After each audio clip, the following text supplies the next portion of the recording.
going on, guys? Shane here. So I'm starting a vlog series. Let's see how this first one goes. So I figured these vlogs will act as a video journal for all of the random thoughts that I get throughout the day. But don't worry, since my job is literally to study martial arts, combat sports, and self-defense, I'm sure there's going to be a ton of fight-related stuff on there. I mean, my mind is just always... Hold that thought.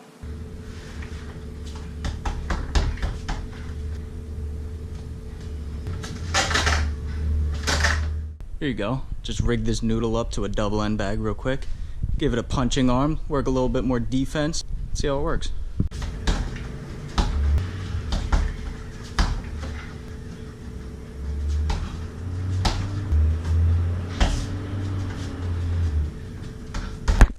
Alright, so I got inspired after hitting the double end bag to just finish up my workout on the heavy bag now.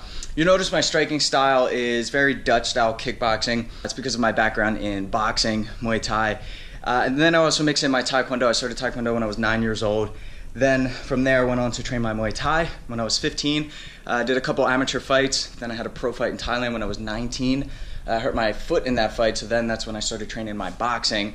Nowadays I'm really starting to focus more so on my grappling, but striking is really where my heart is at. And it's going to start to trickle into the martial art that I'm going to be talking about later on. But until then, let's do a couple rounds on the heavy bag.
$9,999, 10,000.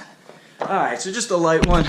So now I'm just gonna grab a quick shower and then head out to work. I'll show you what work is when you're a YouTuber.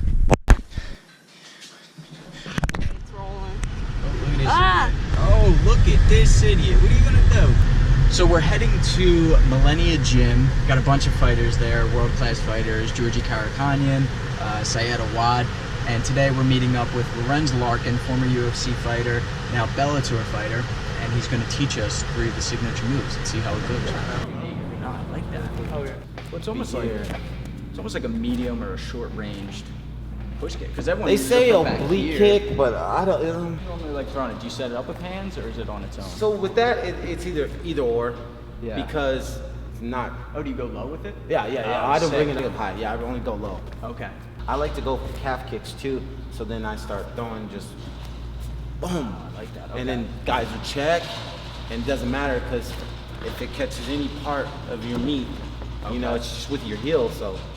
Cool, so we just finished up filming with Lorenz Larkin. He showed 3 of his signature moves, variations of kicks, and a lot of attacks to the legs. I learned 3 moves going there, so that was awesome. Dave & Buster's pretty much pays me to go to fighters' gyms and learn martial arts. It's amazing. So they support me, they support fightTIPS, and for that reason, you should support Dave & Buster's. And now I'm on my way to Systems Training Center to get some Brazilian Jiu-Jitsu training in with Coach Thiago Rodriguez. Let's do it.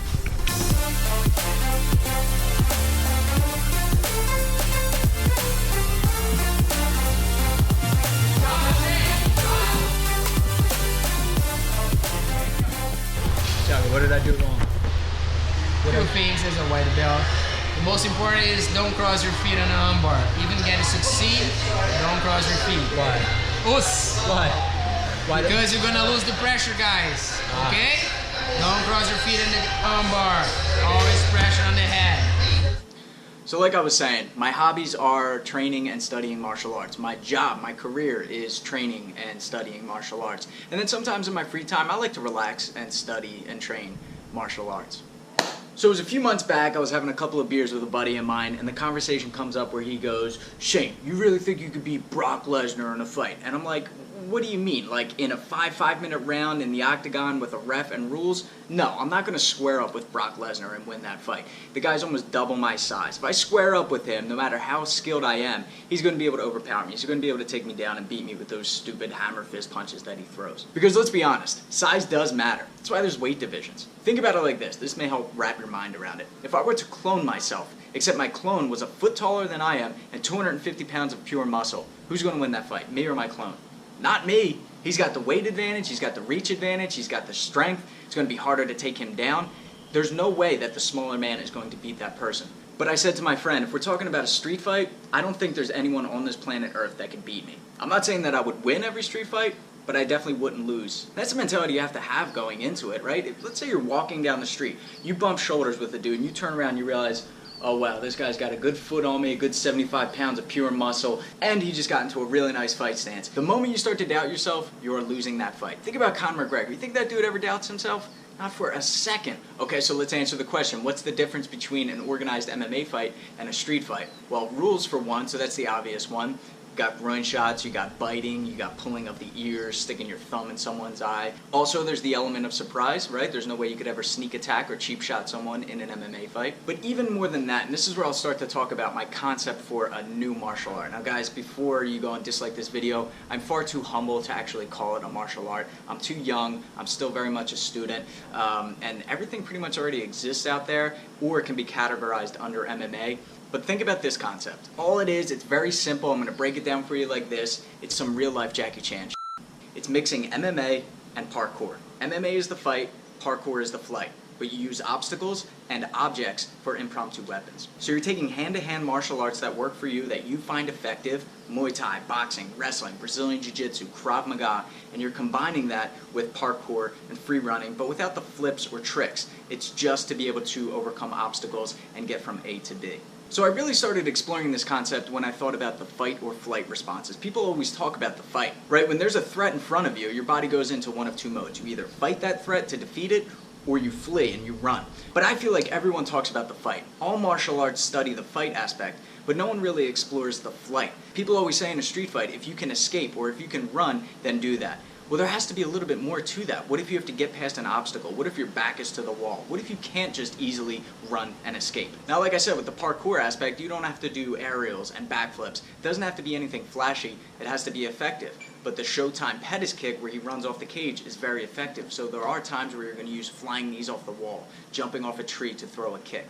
And like I said, I didn't create anything new or unique here. It's just kind of blending stuff together. I'm just going to market it and give it a cool name and call it urban boxing, or URBOX for short. Let me know what you guys think of that name. I know boxing, you think just hands, but Thai boxing is elbows, knees, and kicks.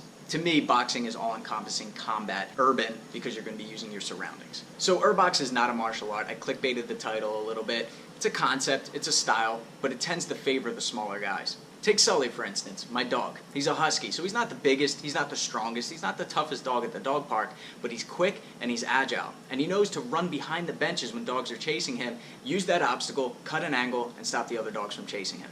And that's the thing with URBOXing too, it's like the ultimate form of self-defense, because you don't have to win, you don't have to knock a guy out or choke him out. But if you escape without any injuries, then you won. So how do I practice URBOXing? Well, majority of it is here in the gym. It's on the heavy bag, it's sparring, it's shadow boxing, it's calisthenics, it's weights.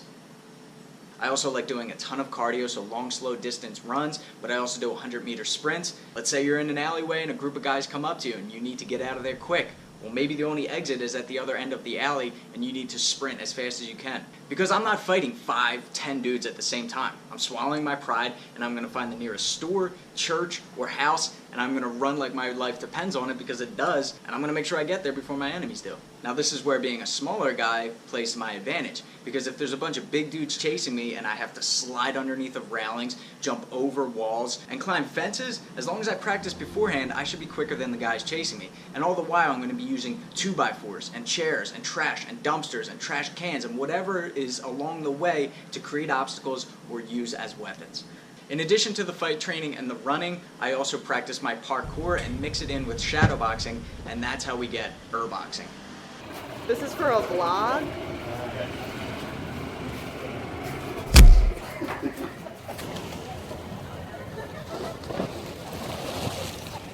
Alright guys, thanks for watching. So let me know if you want me to continue this vlog series. If you enjoy it, let me know. I'd like to see it down in the comments below. Get some feedback from you guys. Until next time, I'm Shane with fightTIPS for the underdogs.